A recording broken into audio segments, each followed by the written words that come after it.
بسم اللہ الرحمن الرحیم۔ ماشاءاللہ بہت مفید اور مناسب تجاویز آئی ہیں۔ اس سلسلے میں کچھ باتیں میرے ذہن میں یہ تھی۔ علماء کرام سے گزارش ہے، ماشاءاللہ علماء اپنی اپنی دینی خدمات میں مصروف رہتے ہیں، لیکن اپنی اپنی دینی خدمات میں مصروف رہتے ہوئے آنے والے چند مہینوں میں علماء زیادہ فوکس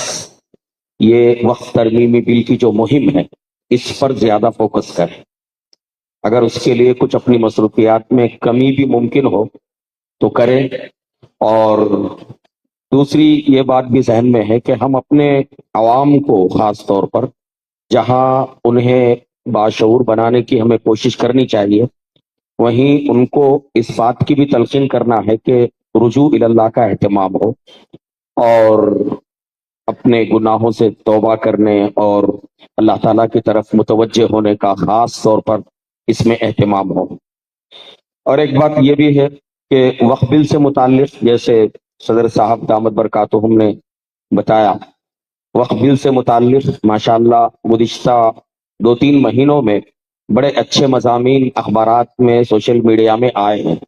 بہتر ہوگا اگر ان سارے مضامین کی ایک PDF فائل بنا کر علماء کرام میں اور دانشوروں میں ان کو وائرل کیا جائے، تاکہ اس سے بھی شعور بیدار ہو، اور پھر اس کا انگریزی اور تیلگو میں ترجمہ ہو تو یہ اور زیادہ بہتر بات ہوگی۔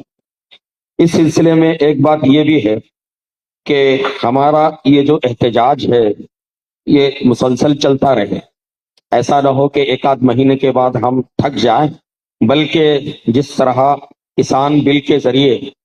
ان کسانوں نے جو ہے مجاہدہ کیا اور قربانیاں دی، ظاہر ہے کہ اگر ہم پورے طور پر اس کی نقل نہ کر سکیں، ہمارے اپنے مسائل ہیں اور ہماری قوم حد سے تجاوز بھی کر سکتی ہے، لیکن اتنا ممکن ہے کہ دہلی یا کسی بڑے شہر میں ایک طویل مدتی باقاعدہ احتجاج ہونا چاہیے، مسلسل مستقل لوگ اس میں شریک ہوتے رہیں اور شامل ہوتے رہیں اور یہ سلسلہ چلتا رہے، اس کا زیادہ اثر ہوگا۔ اور یہ بھی ضروری ہے کہ احتجاج کی تفصیلات زیادہ سے زیادہ میڈیا میں اس کو کوریج ہونا چاہیے، بالخصوص اردو میڈیا میں تو ساری چیزیں آتی ہیں، لیکن انگریزی میڈیا میں، انگریزی چینلوں میں اور تیلگو چینلوں میں، ہندی چینلوں میں ہماری ساری سرگرمیاں پورے اہتمام کے ساتھ اس کی اشاعت کا ہم اہتمام کریں۔ جس طرح علماء کا یہ اجلاس منعقد ہوا ہے، مجھے بہتر معلوم ہوتا ہے کہ اسی طرح سے ایک اجلاس دانشوروں کا بھی منعقد کیا جائے۔ ہمارے شہر کے اندر ماشاءاللہ شہر اور اضلاع میں ایسے بہت سے دانشور ہیں، ان کی آرا بھی سامنے آئے تو انشاءاللہ بہت مفید ہوگا۔ اللہ تعالیٰ عمل کی توفیق عطا فرمائے۔ محمود زبیر صاحب